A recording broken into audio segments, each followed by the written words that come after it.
ओके बुल्लू बना दियला, जेका चला ओके उल्लू बना देला। अगर वह कलाकार टिप्पणी कैलन तो कान पकड़ के नीचे उतार के ओके आप लोग उल्लू बनाओ का भी काम करेला। पहले के गायकी और अब के गायकी में आप लोग महान लोग बैठल हुआ, पहले के गायकी में और अब के गायकी में बड़ा अंतर हो गई। पहले का गीत रहल बहारो फूल बरसाओ मेरा महबूब आए हैं। अब का गीत उठलाली से रोटी बोर के, उठलाली से रोटी बोर के। एकर मेहरारू ऐसे गावाला। यो गीत आई लोग बाद आई गई कि लगा दे चोलिया के थूक करा जाजी, ना लगे तो लगा दे थूक करा जाजी। ऐसे करा ले। ढेर जानकार हो भाई। अरे रहरिया इंटर कॉलेज में पढ़ले बा। तो रहरिया इंटर कॉलेज में कहाँ बा? आड़ी बाड़ी के लगवा, आड़ी बाड़ी के अगवा।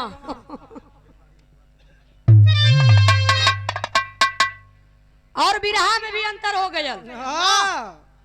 पहले के जमाने में बिरहा में नाच ना रहा, बिरहा होत रहल।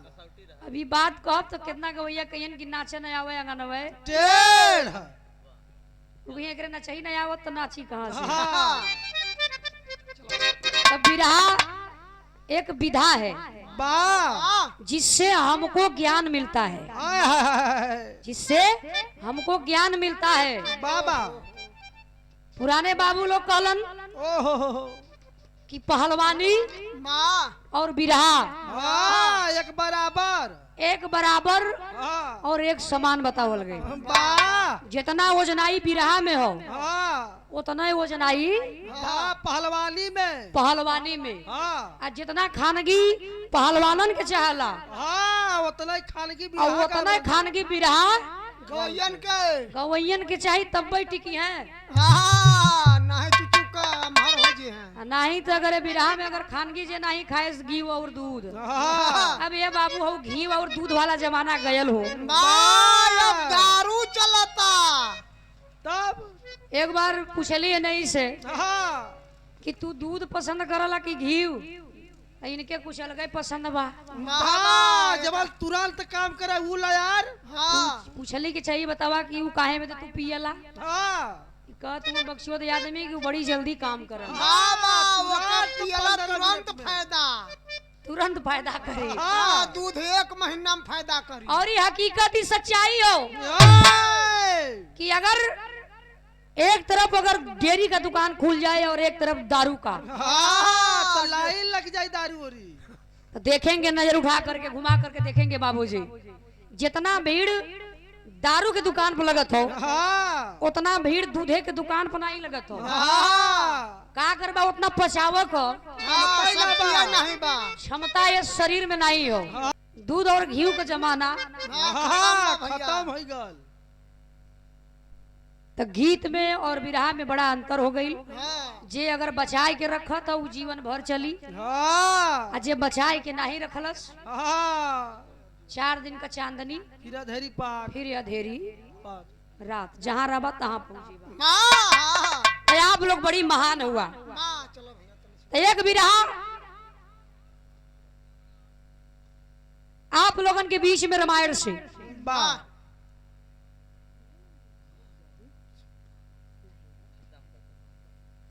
घमंड, जिसके अंदर अगर घमंड हो गया,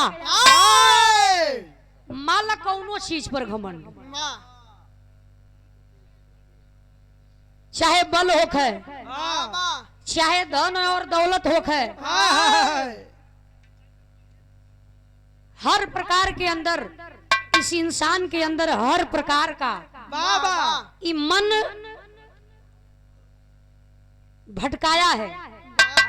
ये मन इतना अधम है कि हर चीजों पर भटकाया है। तो घमंड का चीज होखेला। एक विधाय आप लोगों के बीच में आओ मास्टर।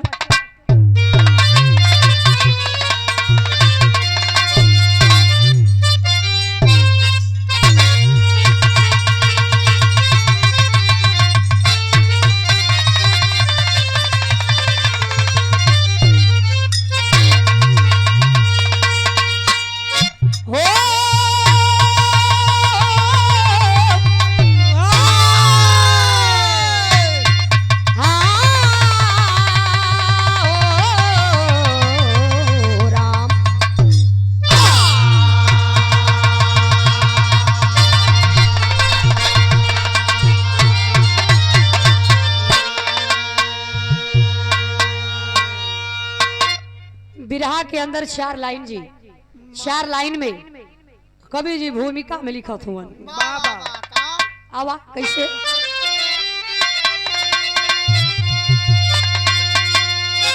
अहंकार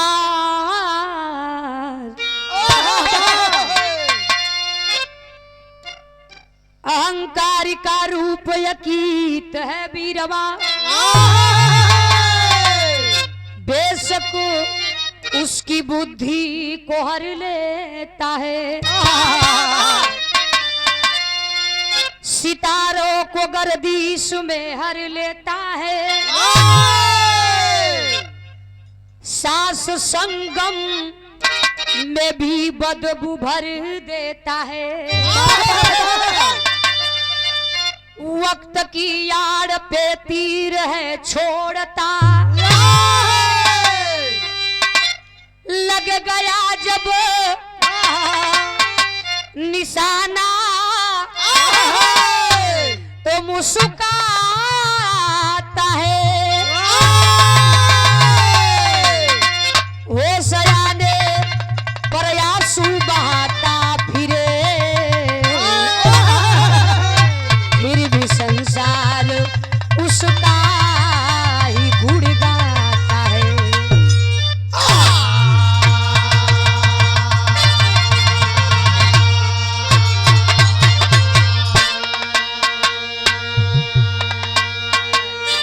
वक्त की यार पे तीर है छोड़ता, लग गया जब निशाना तो मुस्काता है, हो सयाने पर आंसू बहाता फिरे, फिर भी संसार उसका ही गुण गाता है।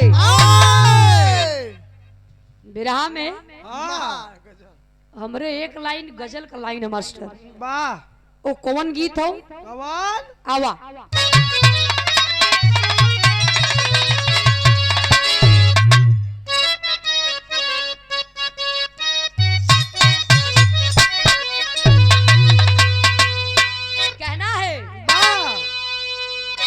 दर बदर दिल से मुझको, अरे दर बदर दिल से मुझको दगा दे गई,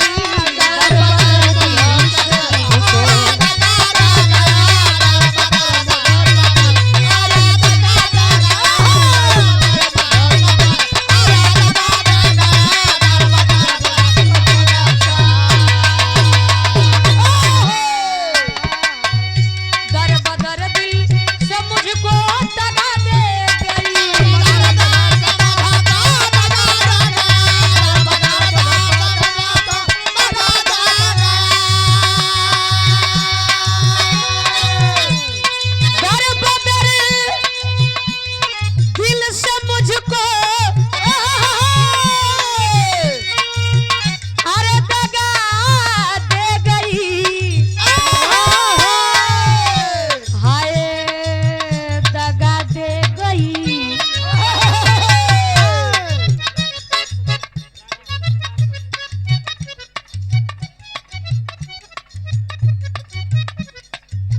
ये देखिए श्री महाराज काश्मीर किला डीह गढ़वार शंभुनाथ श्री शंभुनाथ केवड़ जी ये आप के द्वारा सम्मान में मान सम्मान में आशीर्वाद में पुनः पुरस्कार 101 रुपये का आशीर्वाद सम्मान हुआ है। महाराज और बड़े भैया के प्रणाम है, आशीर्वाद के कामना बा।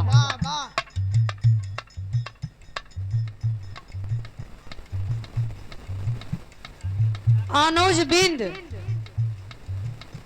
वार्ड नंबर 31 से जिला पंचायत सदस्य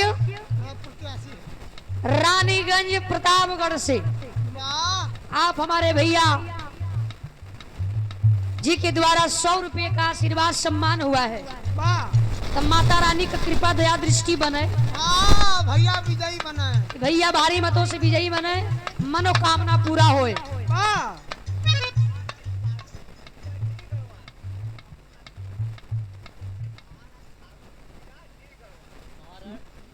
महाराज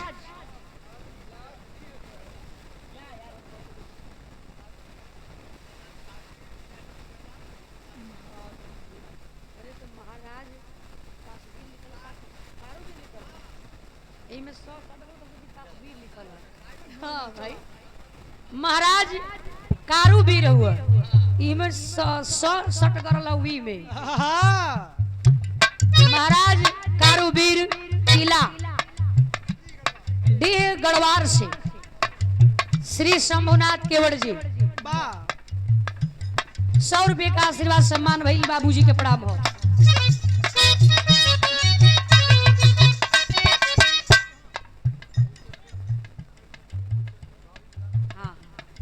श्री फूलचंद बिंद जी ग्राम सभा नारीपुर प्रधान पद के प्रत्याशी एना पर ही हमारे बाबूजी का प्रधानी का तैयारी हो भैया लोग तो आप लोग जोर और शोर से इनके ऊपर ध्यान दिया इसलिए कि ऐसे ऐसे नेताओं की हमारे समाज में हमारे गांव में हमारे क्षेत्र में जरूरत है। तो 200 रुपया का आशीर्वाद सम्मान भइल बाबूजी के बार बार प्रणाम साथ में सभी के प्रणाम आशीर्वाद के कामना बा। दर बदर दिल से मुझको दगा दे गई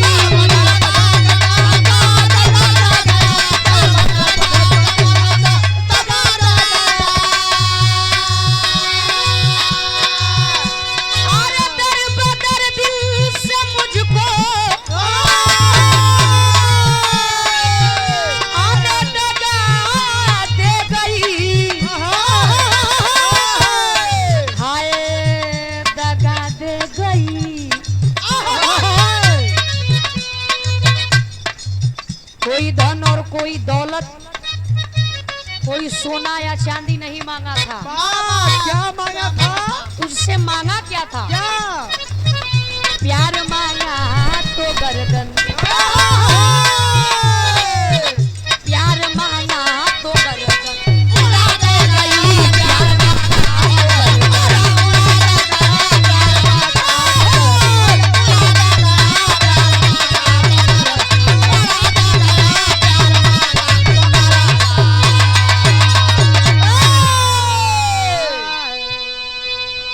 तो गीत रहा लेकिन भाव में हमारे विरह में भाव में लिखा गया कहा गया डर है मुझे इस दुनिया में डर है। क्या डर है? अरे डर है मुझको कि बदनाम अरे डर है मुझको कि बदनाम कर दे कोई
बदनाम कर दे कोई इस दुनिया में बदनाम करने वालों की कमी नहीं है।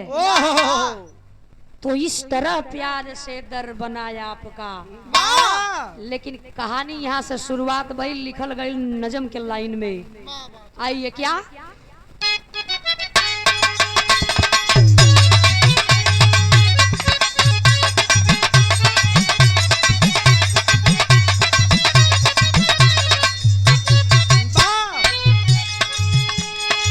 कहल गई एक रोज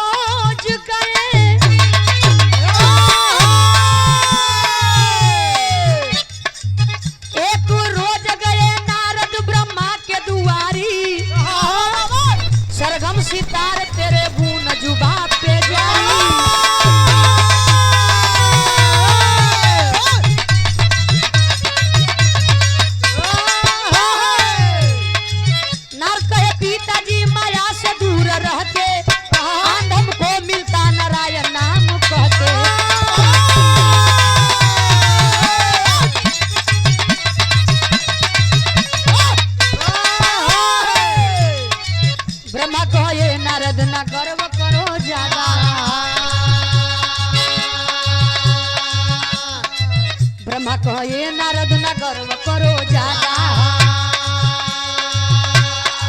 सबको नचा दी माया जब हो गई लमादा। इतना सुने नारद तो गर्व मन समाया है, इतना सुने नारद तो गर्व मन समाया है, मृत्य लोक चलो पीछे थोड़ी माया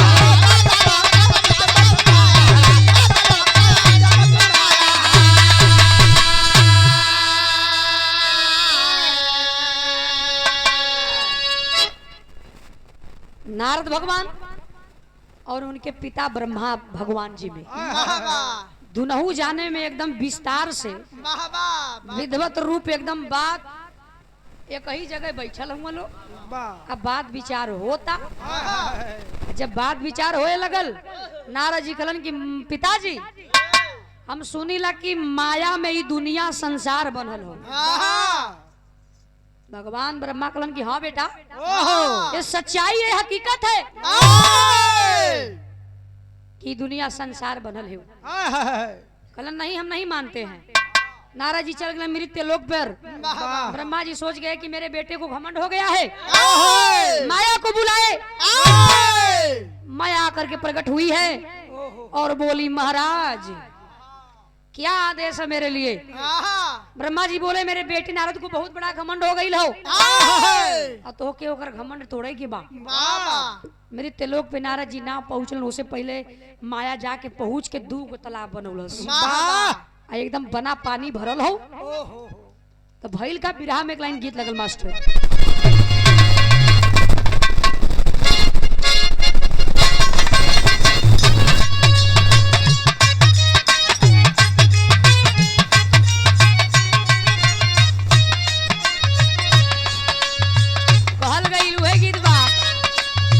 हम तो हसे पूछिला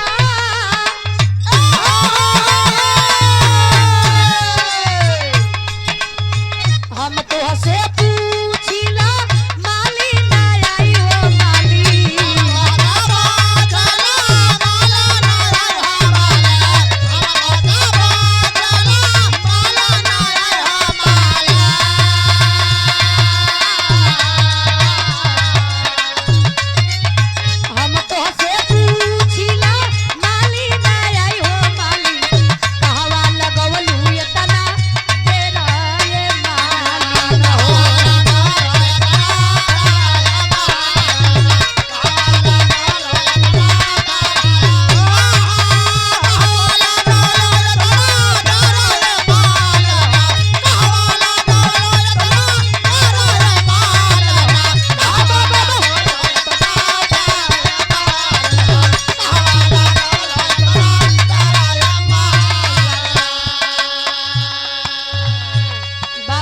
गीत रहा, लेकिन 2 गो तालाब माया बनाए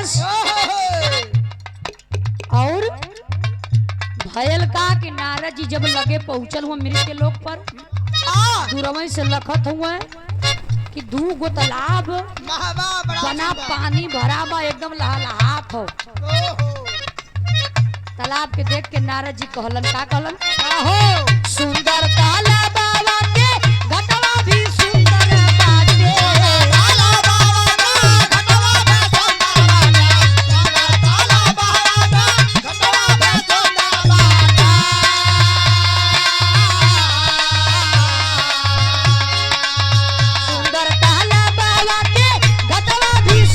बाटे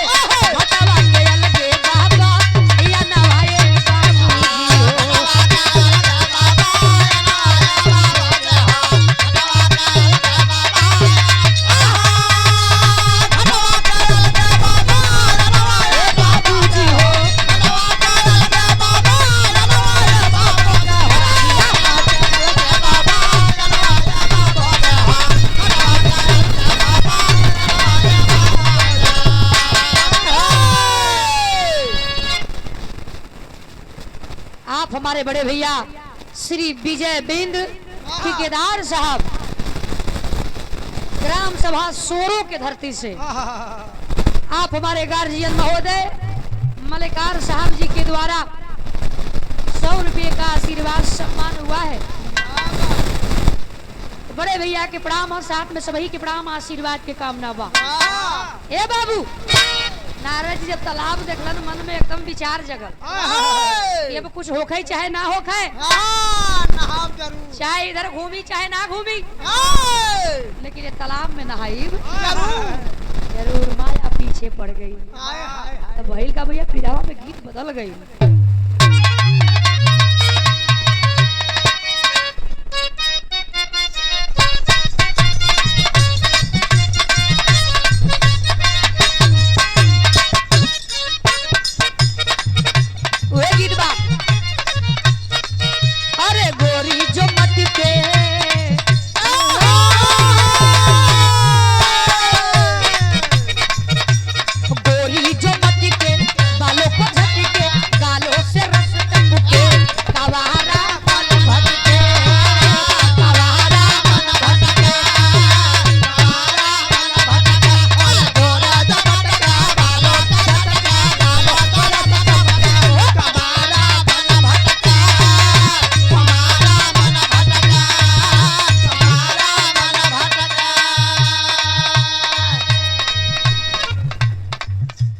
अनुज बिंदु वार्ड नंबर 31 से जिला पंचायत सदस्य के रानीगंज प्रतापगढ़ से 100 रुपये का पुरस्कार आया है। तो माता रानी से निवेदन कामना हो। सुनवाई काम है 100 रुपये का पुरस्कार प्रणाम हो।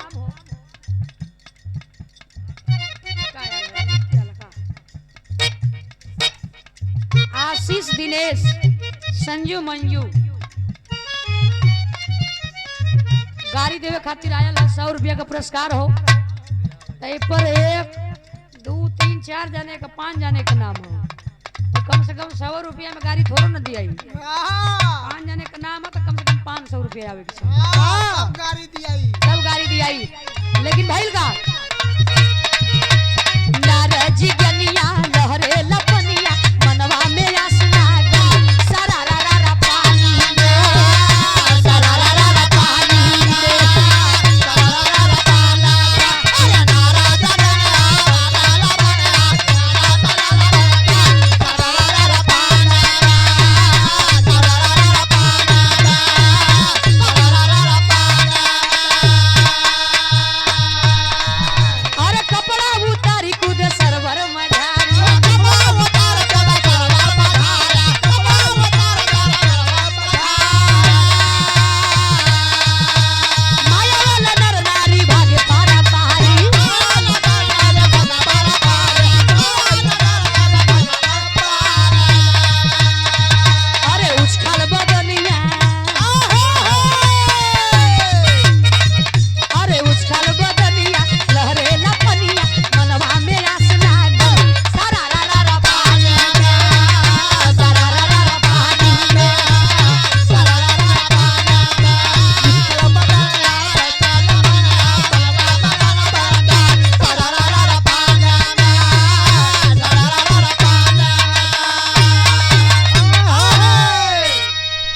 बड़का भैया जी के द्वारा 100 रुपये का आशीर्वाद आयल हो। राज बहादुर घर के मलेकार गार्जियन साहब जी प्रणाम है आशीर्वाद के कामना बा। भाई का भैया टेरी भाव लिखल गई अरे पानी में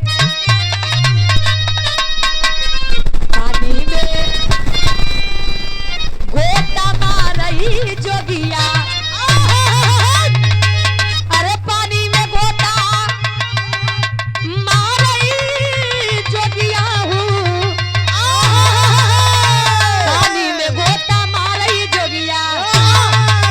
चंचल चीत चकित हो नारी रूप निहारे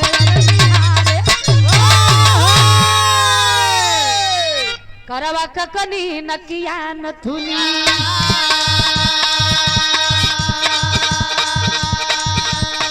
करवा ककनी नकिया नथुनी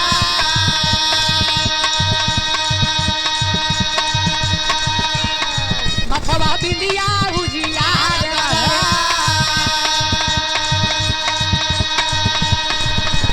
गम गम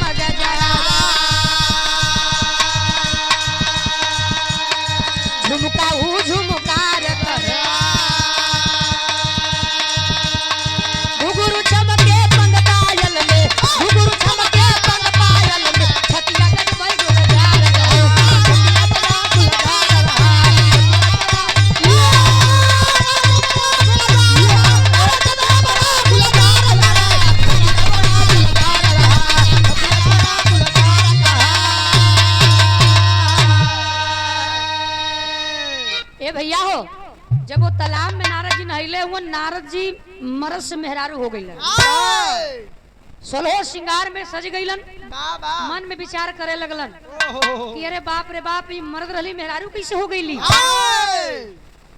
माया उनके मेहरारू बनाई दिहेस। माया एक काम का कैलस कि मर्द मछुआरा यानी मछुआरा का रूप बना के वही तालाब में से नाव के खेवत खेवत आवत बा। तो इधर देखे नारद भगवान मेहरारू के रूप में और माया मछुआरा के रूप में।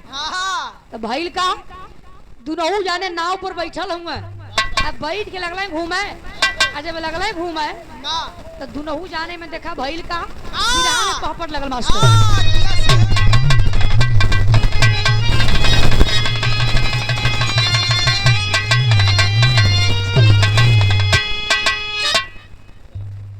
मछुआ साथे नारद लूटे लहरिया वही बखरिया में। अरे मछुआ साथे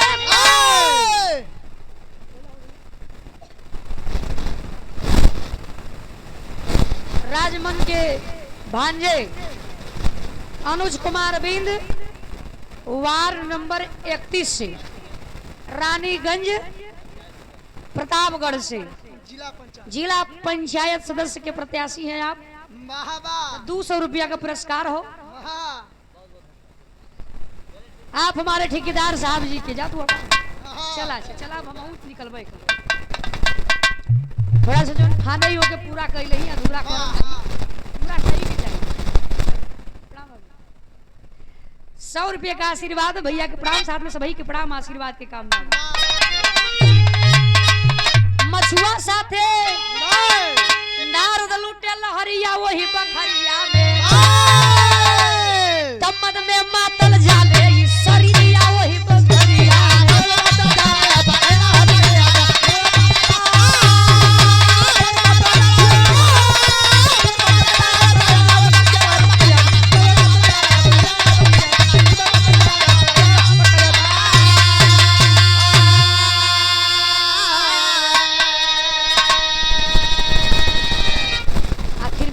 गया कि मछुआरा के रूप में वो माया जो सबको बांध करके रखी है मोह माया में, और मेहरारू के रूप में नारद भगवान। जब दोनों जाने लगले घूमे, नैन लड़ल, नैन चार भइल, जब नैन चार भइल तब प्यार भइल, जब प्यार भइल तब प्यार का नतीजा का निकला, इकरार हो गल। तो ओकर फायदा का मिलल कि नारद में हारू रूपी नारद भगवान के पेट में वो मछुआरे का गर्भ रह गया। गर्भ रह गया, पहला दूसरा तीसरा चौथा पांचवा छठवां सातवां आठवां महीना लग गया। जब 8वां बीतल तो 9वां लगल, जब 9वां बीतल तो नारद भगवान के एक दूना बल्कि 27 कन्या पैदा हो। के हो कहाँ रहा ले लो बतावत। तो बिरहा में आधा लगल मास्टर। अब कैसे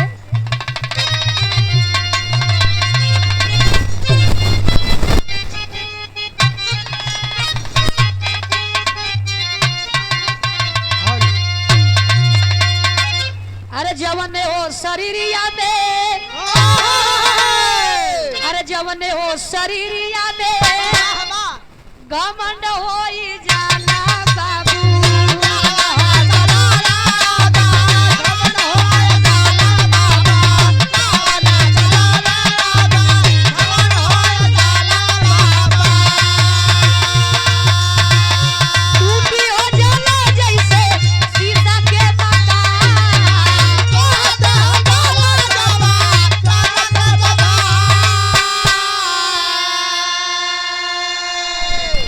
जवन पतवारी आके पतवार टूटल बाबू।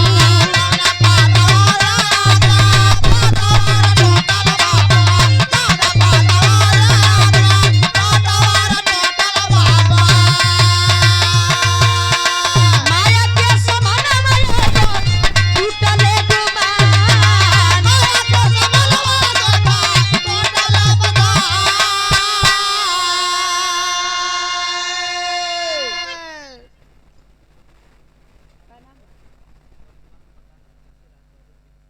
राज बहादुर बिंद जी वर्तमान प्रधान पद के प्रत्याशी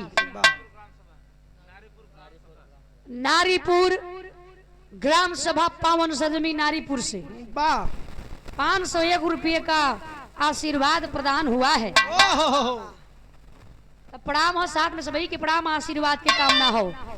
अरे वैसे हो घमंड देखा, अरे नारद जी के टूटल भैया,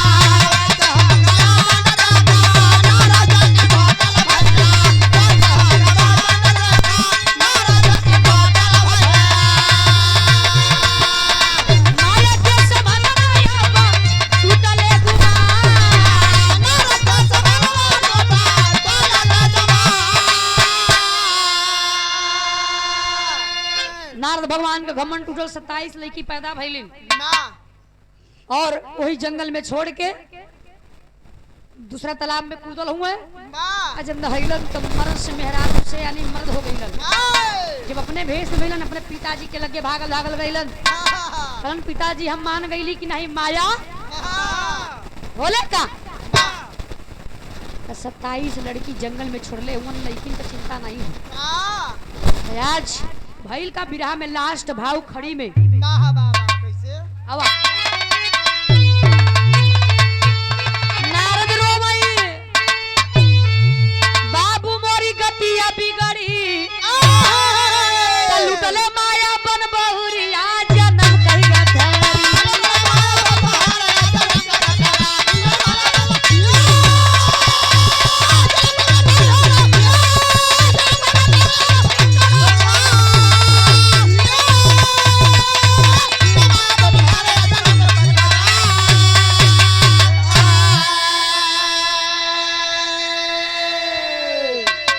बाबू जान गईली कि माया हो खैले का। अरे 27 कन्या हो को राजा दक्षिण वन में पाए,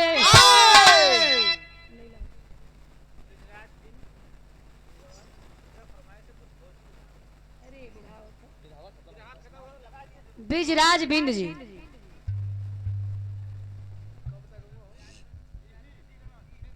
अच्छा, आप इसी पावन सरजमी से हैं ब्रिजराज बिंद जी। 100 रुपये का पुरस्कार मिला। 27 कन्याओं को राजा, अरे 27 कन्याओं को राजा दक्षिण वन में पाए, आ चंद्रमा से ब्याह किया रिश्ता बनाए।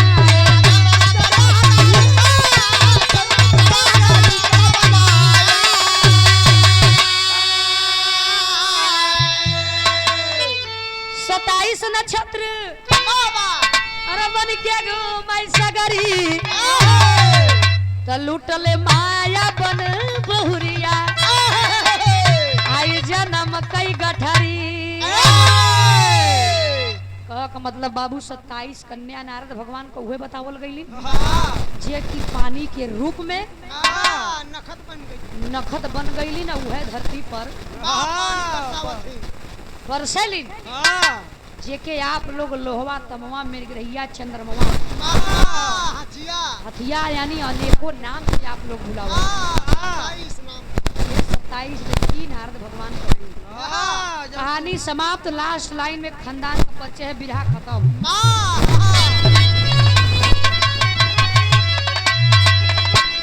गुरु बिहारी, गुरु गणेश, गुरु रामलाल गुणगान।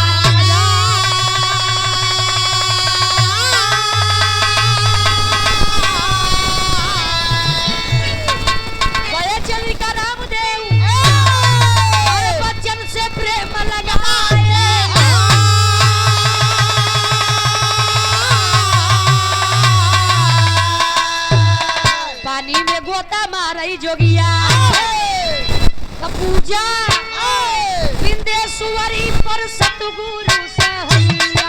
पानी में गोता मारई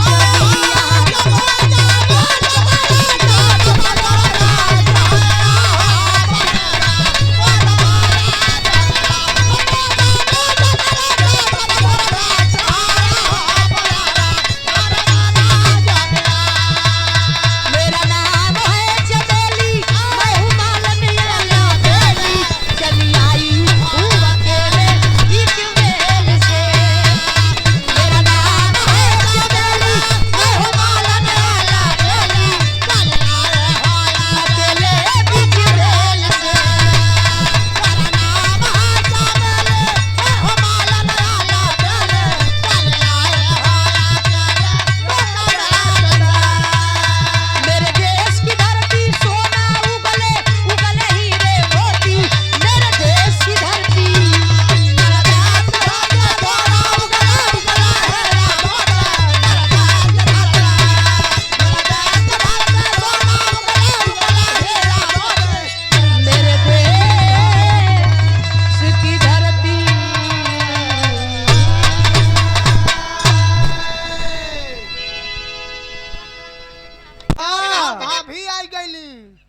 तो हमारा ही करिए भाई। हाँ मगर अकेले आई नहीं। हाँ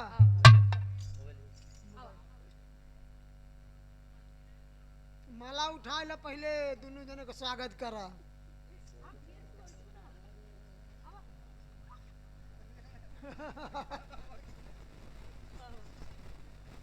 मलवा मलवा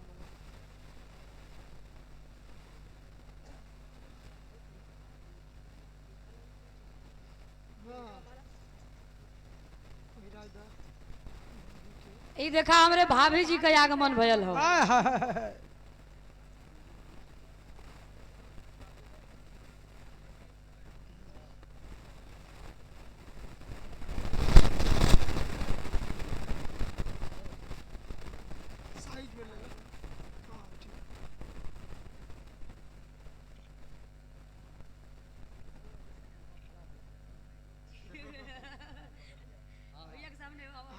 ऐसे तब अब देखा जोड़ी सही है। हाँ